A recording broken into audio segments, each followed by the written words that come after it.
Yehiel Elia Sheinbaum was born in 1914 in Odessa, Ukraine. He lost his mother at the age of 3 and grew up with his grandmother. As a teenager, Yehiel joined the Young Pioneers Youth Movement. He studied electrical engineering in the Polytechnic School in Lviv. Shortly after his graduation, Yehiel was drafted in the Polish army.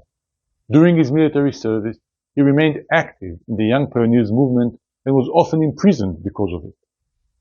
In 1939, parts of Poland were occupied by the Nazis. During that time, Yehiel was actively involved in helping Jewish people to get out from Poland to Vilnius in order to form the Jewish partisan groups in the forests. Yehiel got married to Fessia in November 1940.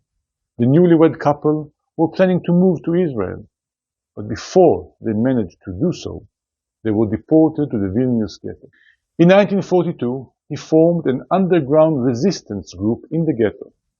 The unit, called Yehiel's Fighters Unit, began smuggling weapons into the ghetto. On September 1st, 1943, the Nazis and their collaborators entered the ghetto. Yehiel's fighter unit engaged in an attack against them.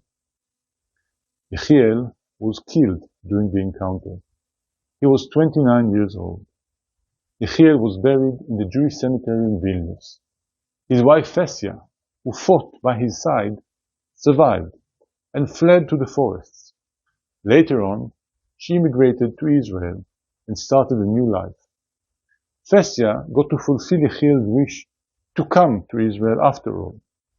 Among the items she brought with her to Israel was a piece of clothing that Yehiel wore on the day he was killed.